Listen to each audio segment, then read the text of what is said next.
l'invité de la matinale. KTO Radio. Les prochains Jeux olympiques et paralympiques en France font naître de multiples initiatives de l'Église autour du sport. L'une des prochaines en date, un colloque organisé par le Dicaster pour la culture et l'ambassade de France auprès du Saint-Siège sur la question du sport et de la spiritualité. Un colloque qui débute aujourd'hui jusqu'à samedi 18 mai. Notre invité ce matin y participe et va nous éclairer sur le lien entre le corps et le sport dans une perspective chrétienne.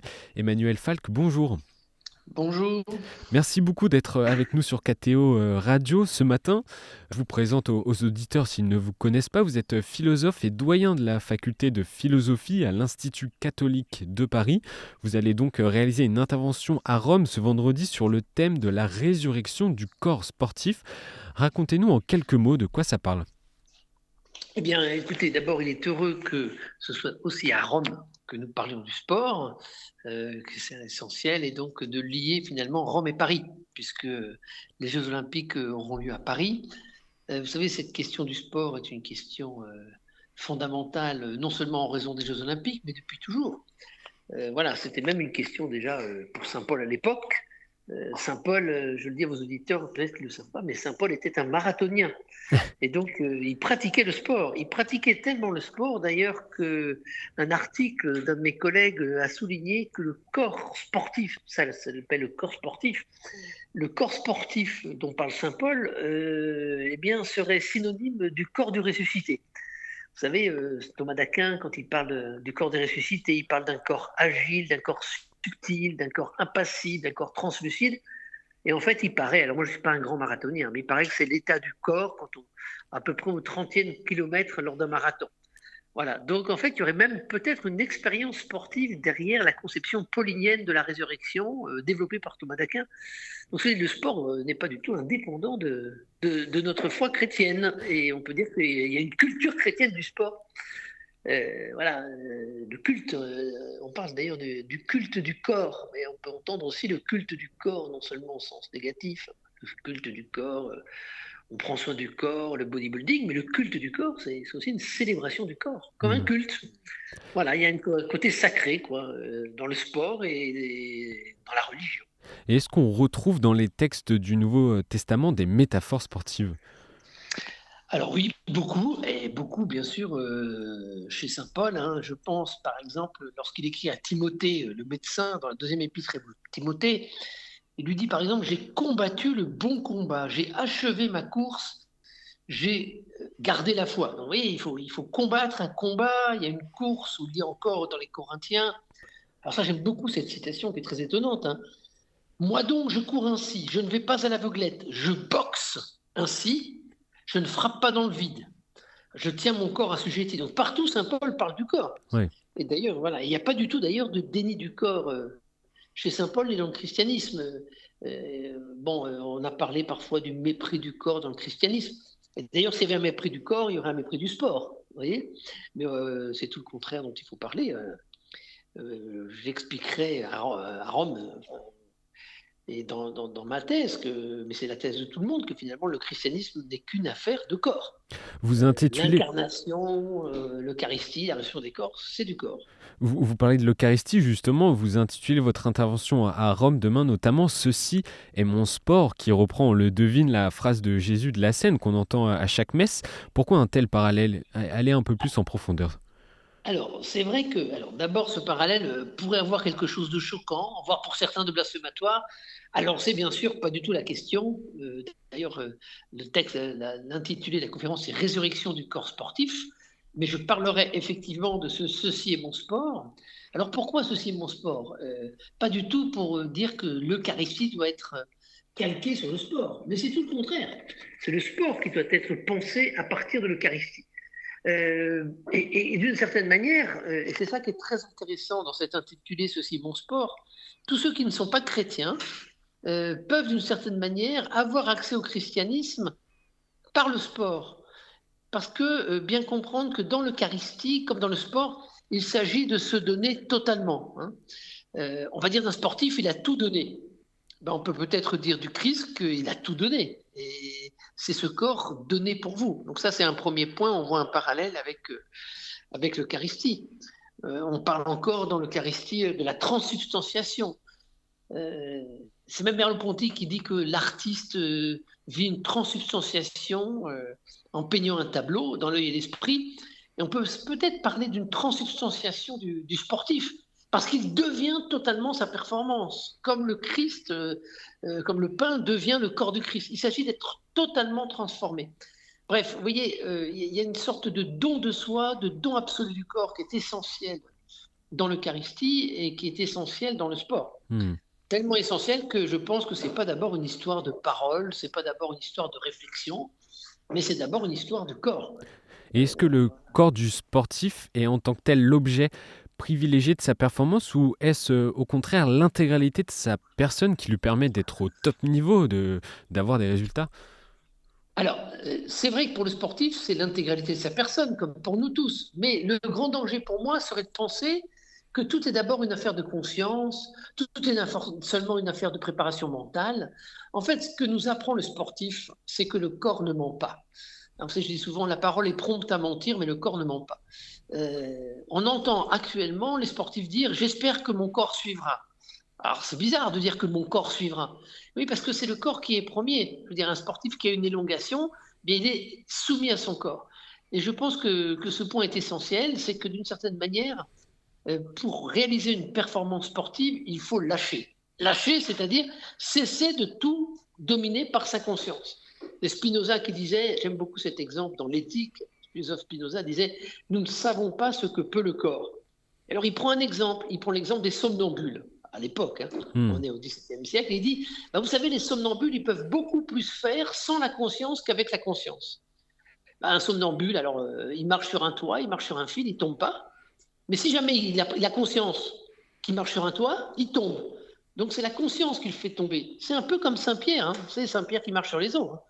C'est magnifique ce passage. Saint-Pierre marche sur les eaux, il est dans un corps à corps avec le Christ, il le regarde.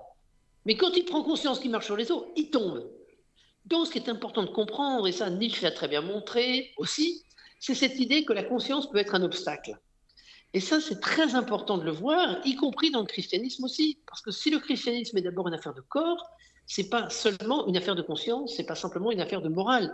Et quand le Christ dit « ceci est mon corps », c'est se donner pleinement jusque dans le corps, comme on se donne pleinement dans l'éros, dans la relation sexuelle. Trop réfléchir fait que ça ne marche pas. Donc, tout ça, le sport, la relation sexuelle, voir l'Eucharistie, c'est une affaire de corps à corps, infralangagé, comme dit Merleau-Ponty, et pas d'abord une affaire de conscience. Voilà. Tout donner, tout lâcher. Et est-ce qu'on pourrait aussi parler d'incarnation par le sport au sens chrétien du terme ? Alors, on peut parler d'incarnation par le sport au sens chrétien du terme. Ce qui est intéressant dans ce mot que vous venez d'utiliser, d'incarnation, c'est qu'on l'utilise aujourd'hui en philosophie, dans ce qu'on appelle la phénoménologie. Alors, c'est un mot un peu compliqué, Leibnizium, mais l'incarnation, c'est le fait de devenir son corps. Pas simplement d'être son corps biologique, mais de devenir le corps qu'on a. Il faut que le corps que j'ai devienne le corps que je suis. Et alors, dans l'incarnation chrétienne, évidemment, le mot d'incarnation dit bien que le Verbe s'est fait chair. Et j'aime beaucoup cette formule d'un père de l'Église qui est « le Verbe s'est fait chair pour que la chair devint Verbe », Marc Lassette. Et bien, d'une certaine manière, on peut vraiment parler d'incarnation dans le sport. Parce qu'il faut que le champion, que le sportif devienne totalement son corps. D'une certaine manière, il faut qu'il puisse dire, bien sûr de façon simplement analogique et métaphorique, « ceci est mon corps ». Et d'ailleurs, le sportif, il s'offre pleinement dans sa performance. Et si jamais sa performance aboutit, s'il gagne une médaille d'or, c'est pas que pour lui qu'il la gagne, c'est pour tous les spectateurs, c'est pour tout un peuple, c'est pour tout un pays. Alors vous voyez à quel point finalement, on pourrait dire du sportif, ceci est mon corps, donné pour vous. Mais la seule différence, c'est que, et malheureusement, le sportif s'approprie souvent sa victoire. Oui. Et l'essentiel, c'est pas simplement de gagner. L'essentiel, c'est que ma propre victoire soit pour un autre. Je pense au film Les chariots de feu, que peut-être vos auditeurs ont entendu, ce très beau film où on voit bien ce coureur britannique qui veut courir pour Dieu. Donc, si vous voulez, et Jésus lui-même ne s'est pas offert pour lui. Il s'est offert pour nous, il s'est offert avec son Père. Donc, la question, c'est que certes, il y a une offrande totale du corps, mais vers qui est-elle dirigée ? Et c'est là qu'il y a peut-être un sens chrétien du Ceci est mon sport intégré dans le Ceci est mon corps. Parce que ce qui est premier, c'est bien sûr le Ceci est mon corps. On parle là d'incarnation. Est-ce qu'on peut aussi parler de résurrection, notamment quand un sportif, après une blessure, revient plus fort? Alors évidemment, c'est pour ça que je parle de résurrection de corps sportif, anastasie, s'il s'agit de se relever. Cependant, alors je suis assez prudent, et je le dirai dans ma conférence, avec ce mot qu'on emploie toujours, qui nous vient des États-Unis, qui est le mot de résilience. Alors vous savez, maintenant, la résilience est partout. Résilier, ça veut dire retourner en arrière ou rebondir. Alors, pour moi, la résilience, c'est un peu une sorte de laïcisation du modèle de la faute et du péché. C'est-à-dire, là où le péché abonde, la grâce surabonde. Alors, on va vous dire, les sportifs vont vous dire, c'est jamais grave s'ils tombent, l'essentiel, c'est de se relever. À tel point qu'aujourd'hui, on voit des sportifs dire, alors qu'ils viennent juste de perdre, j'ai appris quelque chose, je ferai mieux la prochaine fois. Moi, je pense qu'il faut quand même habiter l'échec. Voilà, donc on peut parler de résurrection, mais je n'irai pas trop vite vers la résurrection. Si vous voulez, il y a un moment très important dans le christianisme, dans la confession, le sacrement de réconciliation, qui est la contrition. Éprouver sa faute, voilà. Alors moi, je pense qu'il est très important de ne pas aller trop vite vers le relèvement. Alors plutôt que de parler de résilience, qui est un mot qui a été utilisé pour la politique, hein, il fallait être résilient pendant le Covid, la résilience des sportifs, comme s'il fallait toujours rebondir. Je dirais plutôt, parlons de portance et de contenance. Voilà, on est au-dessus de son trauma et contenu. Donc oui pour la résurrection, mais non pour une résurrection qui est gagnée à trop bon compte. Et deuxièmement, c'est pas moi qui ressuscite, c'est le Christ qui me ressuscite. Et c'est même pas le Christ qui ressuscite, mais c'est le Père qui ressuscite le Fils. Ce que je veux dire, c'est que dans la résurrection, dans le christianisme, c'est toujours par un autre. Et habiter sa défaite, est-ce que ça fait de ces sportifs, en tout cas des personnes qui ne recherchent plus forcément la victoire, battre des records? Il y a l'aspect de compétition derrière. Est-ce qu'il existe aussi une compétition à la façon chrétienne de la vivre? Alors, tout à fait. Alors, je ne suis pas sûr qu'il faille nécessairement être chrétien pour vivre la compétition de façon charitable. Voilà.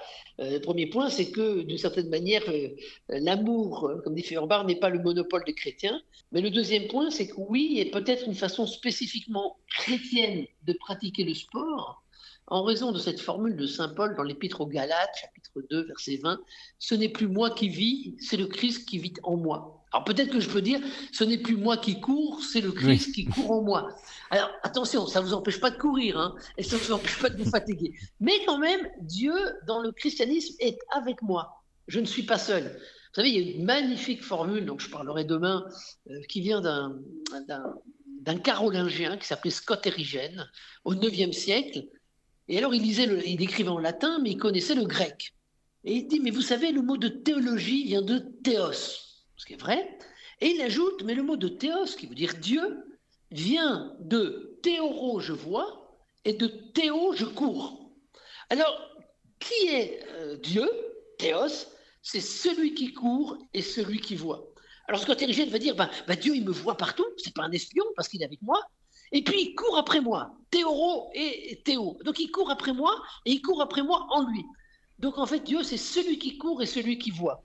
Voilà. Il faut penser un dynamisme en Dieu, un dynamisme quasi sportif.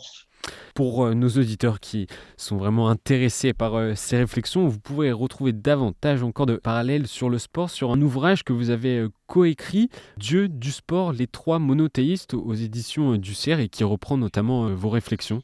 Exactement. Merci beaucoup Emmanuel Falk. Bonne journée et bon voyage à Rome. Merci beaucoup, au revoir.